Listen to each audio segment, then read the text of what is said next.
It is the 31st of October, 1963. Somewhere, a newspaper reads, "The Franco-Burgundian War." As the situation within Europe rapidly develops as the German spear free falls into total collapse, many have wondered what, if any, move the secretive Black State would make. With recently leaked footage from Germany showing SS convoys moving into Burgundy, a border that has become one of the most militarized on Earth overnight, many observers declared this to be evidence that Heinrich Himmler had withdrawn support of Reinhard Heydrich's claim for the Führership. Yet the true reasoning has now revealed itself. While the international community is still scrambling to make sense of the chaos, Burgundian tanks are now rolling into Paris, and the French military, severely weakened by German sanctions, have either been forced into full retreat or had entire divisions destroyed wherever they dare make their stands. A shadow looms over France. It is the 2nd of November, 1963. Somewhere, a newspaper reads, "Chaos in Ostland."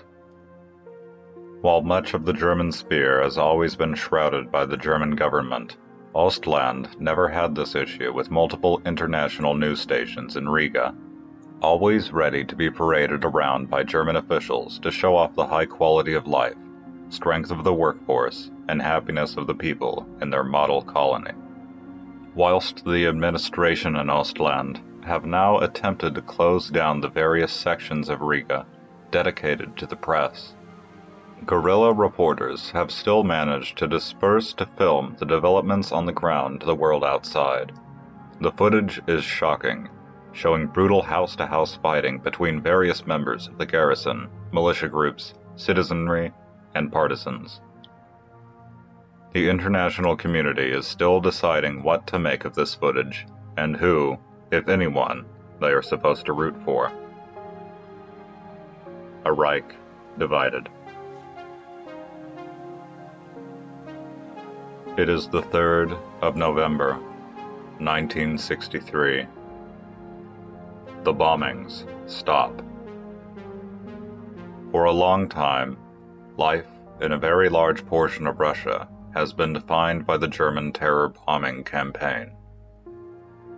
An entire generation of Russians have grown up in blasted ruins, always watching the skies, and ready to run to cover the moment the dark figures of the bombers themselves are spotted. An entire generation of government, whatever the ideology, has struggled with establishing infrastructure or an industrial base of any kind, and what little is built is often promptly destroyed. But not anymore.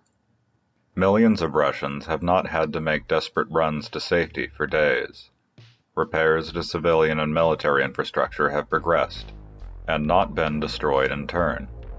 New constructions still stand, and a realization has dawned. The bombers have stopped. To those with access to information from the outside, it is believed that the civil chaos now engulfing the hated Reich and its colonial extensions in the Reich's commissariats has rendered it impossible for their aerial efforts to continue. To those without, it is believed by many to be a gift from God.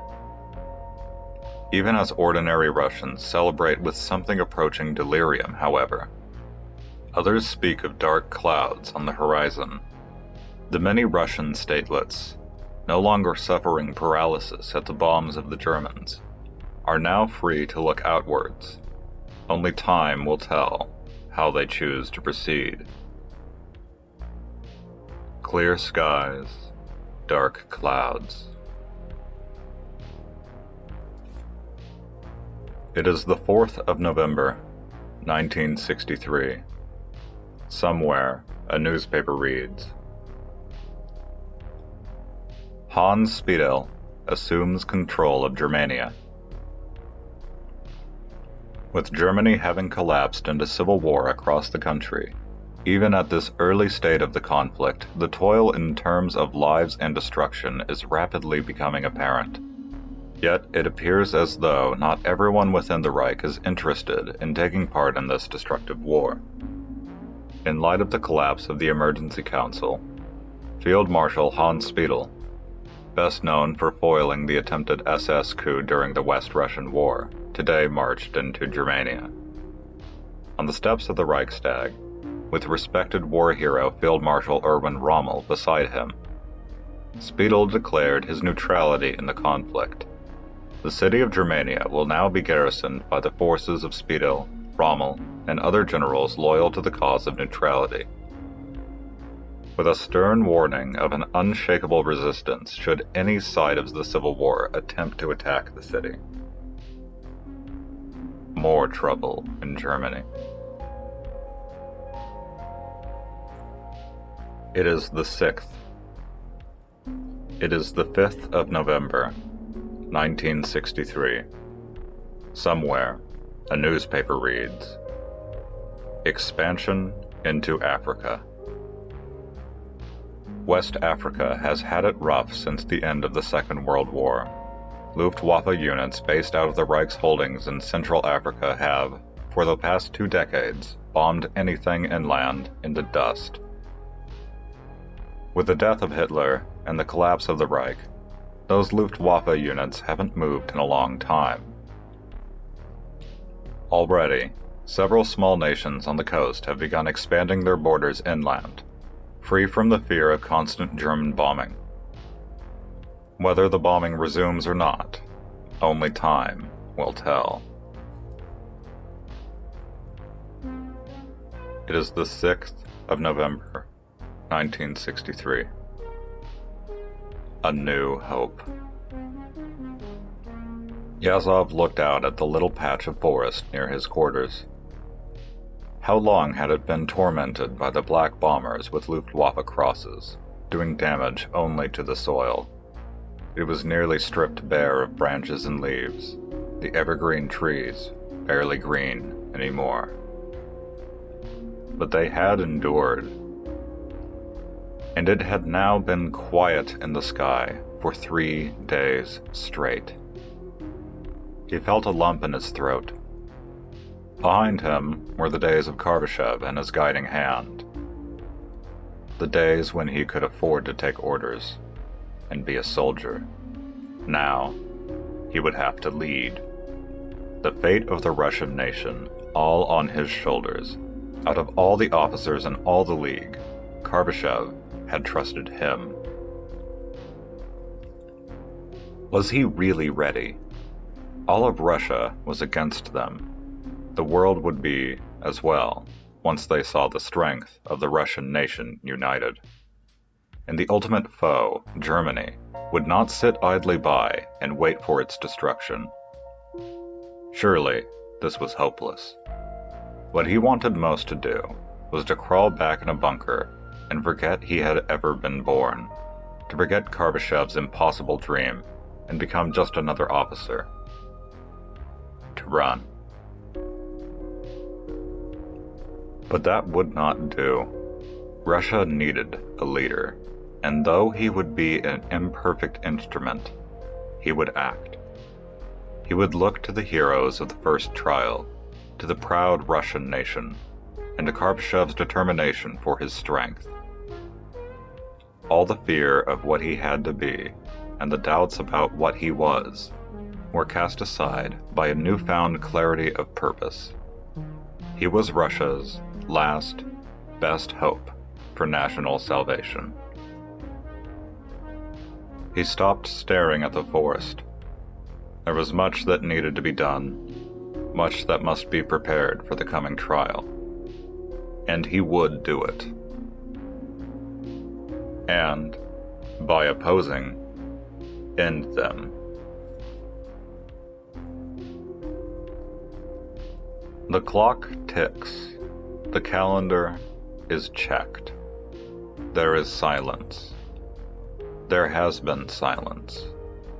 For years, for what feels like an uncountable number of days, German bombers flew over our skies, dropping German bombs on our people.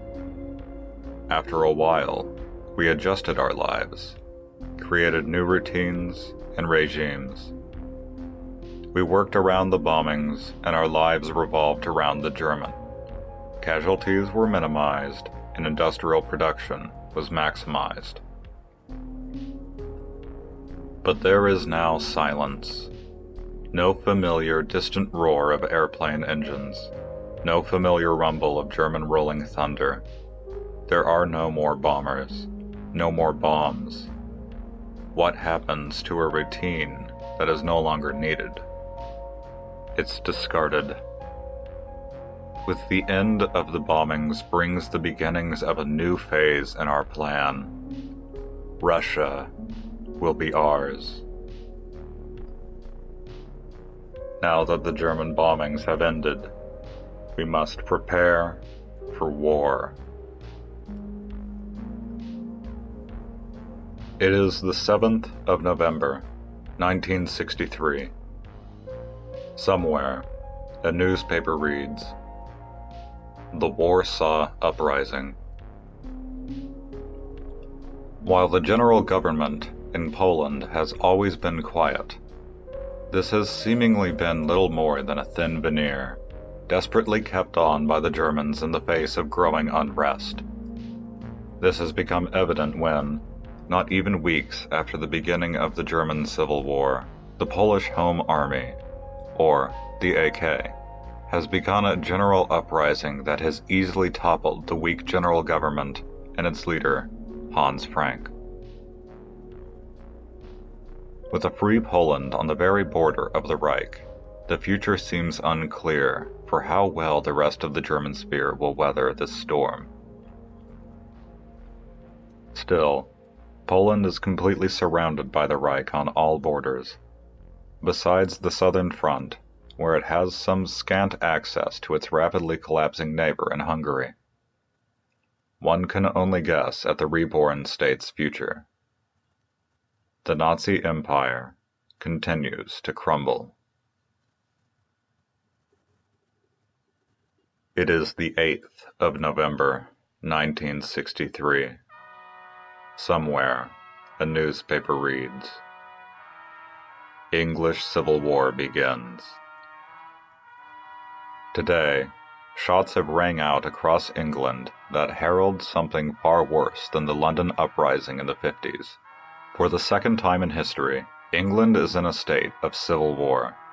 Her Majesty's Most Loyal Resistance, an organization containing the full spectrum of English political outsiders, from communists to a handful of more independently minded fascists, has declared a revolt against the collaboration government of Prime Minister Alec Douglas Home. Speaking from HMMLR's headquarters, its leader, former General Claude Auchinleck, alongside famed communist rebel Bill Alexander and resistance fighter David Stirling, have declared that England will be a free nation or they will die trying. Brother fights brother in the most uncivil of wars. It is the 11th of November, 1963. Somewhere, a newspaper reads, "Formation of the Africa Shield." With Germany still consumed by the chaos of civil war, and many of its territories becoming plagued with conflicts of their own, German Africa has today announced its intention to weather this terrible storm. Whilst the 3 German African colonies have previously only enacted cordial yet basic relations with each other, a joint declaration from Siegfried Müller, Wolfgang Schenk, and Hans Hüttig has announced the creation of Africa Shield. Officially, an alliance only defensive in purpose in order to ensure stability within the colonies.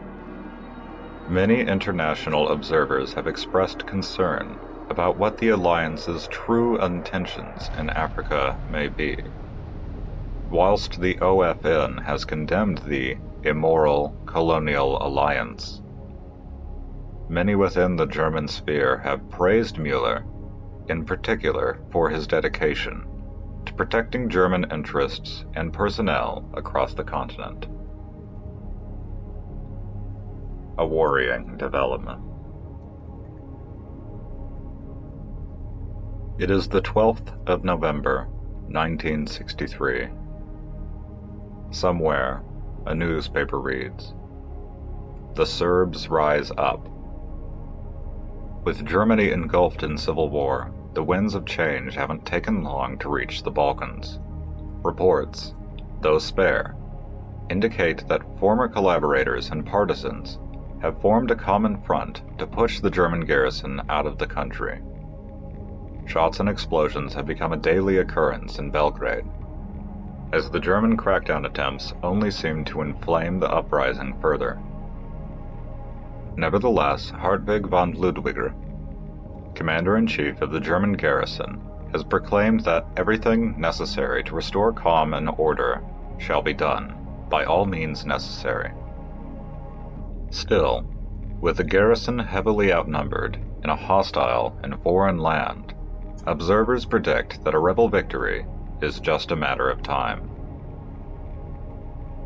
With Germany in chaos, they might have a chance.